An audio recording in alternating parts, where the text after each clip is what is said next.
Ada yang minta dicetak, ada yang minta dicairkan, ada yang hanya sekedar bertanya, akhirnya tidak terlayani dengan baik. Jadi tidak pernah ada perbaikan, seolah-olah bank penyalur ini cuek, pokoknya saya nyairkan, pokoknya saya sudah nyetak gitu aja. Jadi perbaiki di bank penyalurnya itu.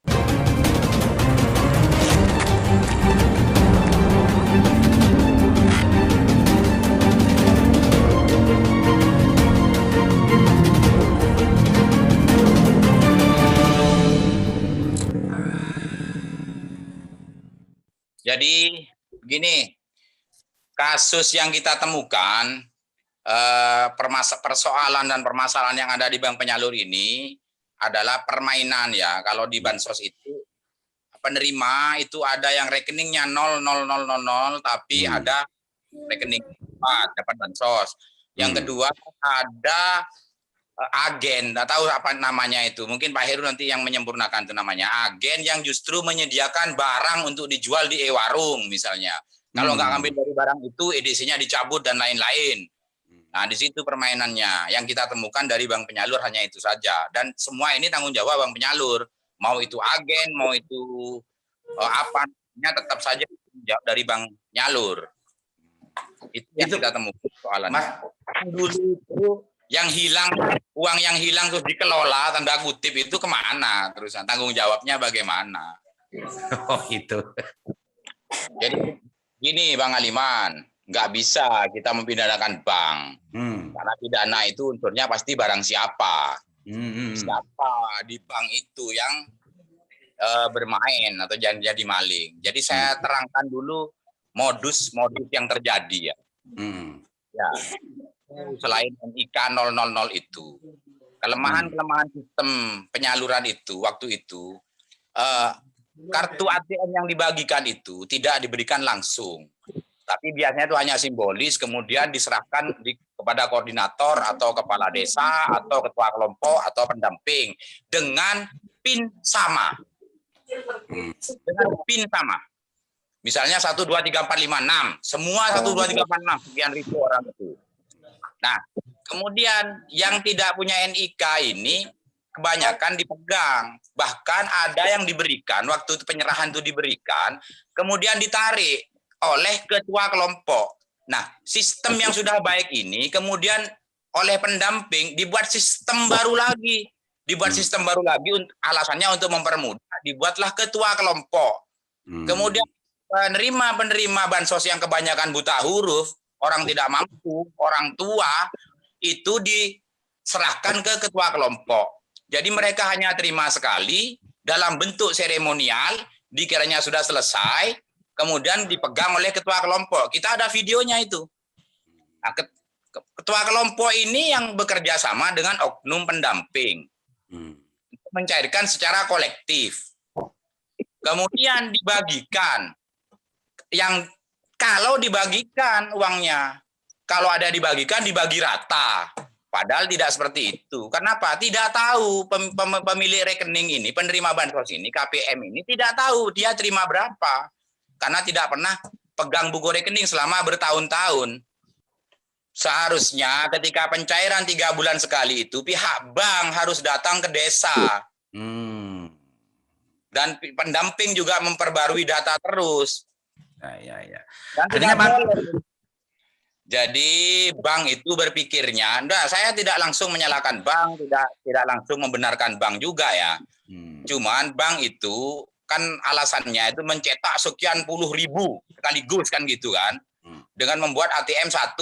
Tujuannya kan mereka berpikir itu ideal. Nanti akan dibagikan ke penerima akan diberi penjelasan, setelah diberi penjelasan nanti dirubah PIN-nya segala macam. Kan ya. Jadi bank itu hanya menerima uang, kemudian disalurkan. Hanya disalurkan. Urusan itu apakah nanti pencairannya kenapa bisa? Ada yang namanya briling.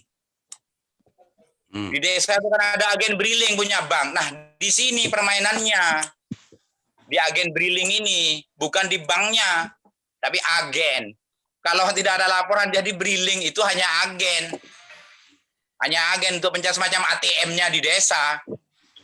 Jadi pernah ada satu kasus di Kecamatan Geger kalau nggak salah itu, dalam satu waktu pukul sekitar jam 5 setelah subuh itu ada transaksi sampai 40 lebih dalam waktu bersamaan. Artinya kan waktu itu ada kerumunan 40.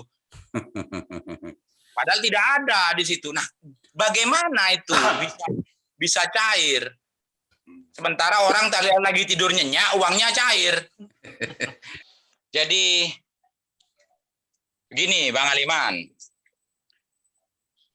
Kita jangan bicara dulu soal PIP dan KIP pakai surat kuasa ya.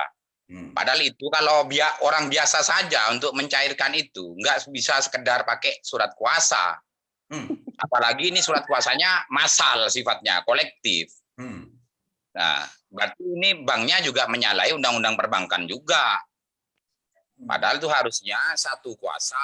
Kalau kolektifnya kan sudah patut dicurigai. Sudah patut dicurigai. Karena mereka juga catatannya patut dicurigai ya Bang Risa ya. Patut dicurigai akan terjadi penyelewengan di situ. Kolektif dicairkan oleh kepala sekolah, dicairkan oleh wali murid, enggak bisa seperti itu, harusnya satu-satu. Jadi kita jangan pukul rata ya. Saya pernah antri di BRI, itu ada siswa yang antri sendiri ada. Berarti tidak semua sekolah memakai cara seperti itu, kolektif seperti itu. Karena faktanya memang ada yang anak sekolah ikut antri dengan orang tuanya. Nah, itu yang benar. Kan iya. Jadi kalau misalnya itu sudah cenderung ada kecurigaan, ada potensi untuk terjadi penyelewengan, seharusnya pihak bank lebih memperketat. Pertanyaan saya begini, kalau bank pakai kuasa itu bisa mencairkan seenaknya sendiri, kenapa ketika KPM mau memprint out rekeningnya sendiri saja dipersulit? Di mana itu Bang Risa? Di mana yang dipersulit itu? Oh, di BRI sudah sulit, hanya di print hari ini juga, bulan ini, tidak mundur ke bulan-bulan sebelumnya. Padahal saya pernah mendampingi satu KPM itu dia 3 tahun tidak pegang rekeningnya. Jika saya minta print out dengan surat kuasa, tidak boleh, harus yang bersangkutan langsung. Saya hadirkan orangnya langsung, hanya di print out 1 kali pencairan, tidak di print out 3 tahun mundur.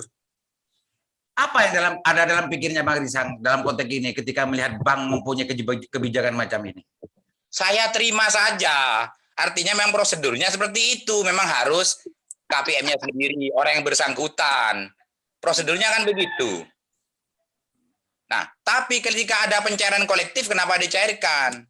Apakah mereka itu ingin mempercepat, mempermudah? Tapi ini kan berpotensi terjadinya penyelewengan. Harusnya sistem di bank lebih diperketat. Itu saja menurut saya itu. Kalau enggak ya pidanakan, yang KPM-nya itu mempidanakan banknya, mempidanakan pendampingnya, lebih asik itu menurut saya daripada kita teriak. Sepakat itu. Bang Risang.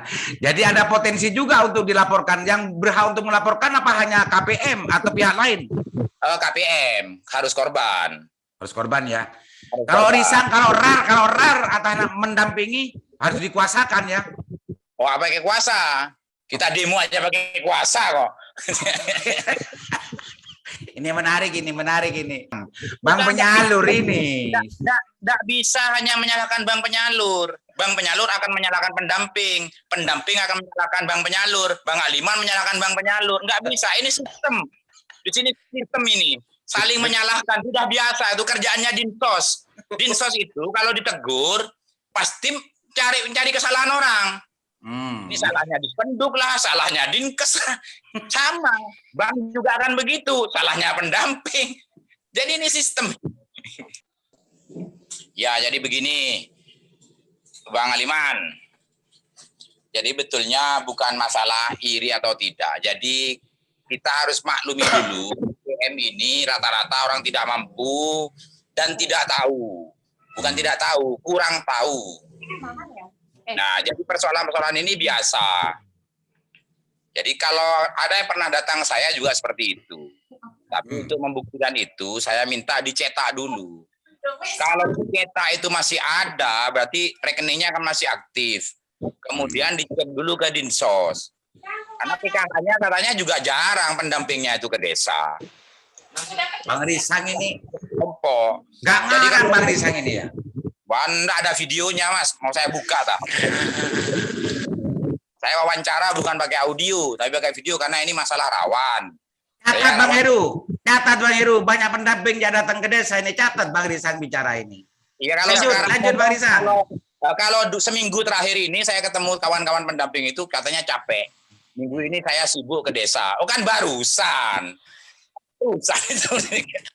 Ini kan saya bicara 2021 awal terakhir ya. Jadi enggak seperti itu. Memang betul Pak kata tadi Mas Kacong itu. Seperti saya ungkapkan dari awal Mas Aliman, persoalan ini bukan hanya bank penyalur, tapi ini sistem. Ini ada KPM, ada kepala desa, ada pendamping, ada bank penyalur. Bank penyalur itu semakin banyak. Yang punya data siapa? Bukan bank. Pemilik data bukan bank. Yang menggerakkan data siapa? Bukan bank. Bank seneng aja, tambah banyak rekeningnya, tambah seneng. Kan iya, logikanya begitu pihak bank itu. Semakin banyak nasabah, semakin bagus. Mau itu nasabah bansos, nasabah apapun. Jadi yang kuncinya ada tetap kalau misalnya bicara dari tadi itu rekening dan segala macam itu tetap pada pemilik data, pada pihak yang menggerakkan data.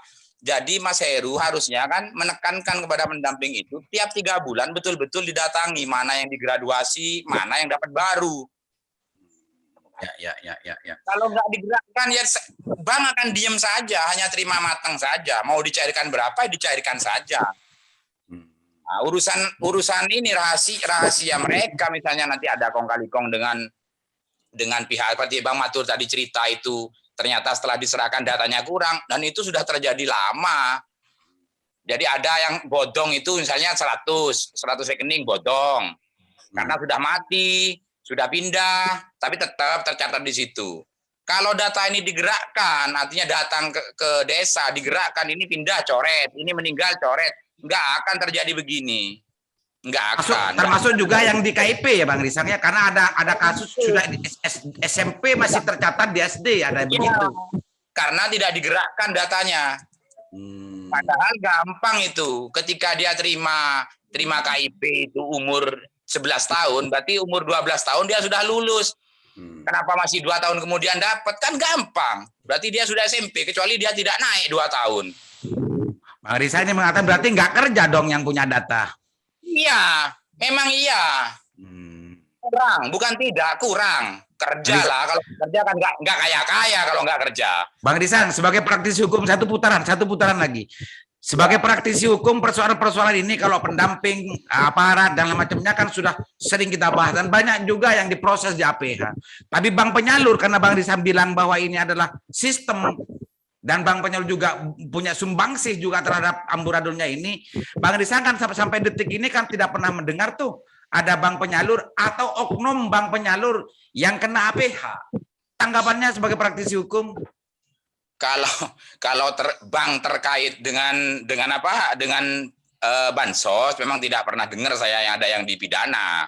Tapi kalau terkait hal-hal lain banyak. KIP, terhadap KIP, PIP. Nggak ada. Karena nggak ada yang lapor.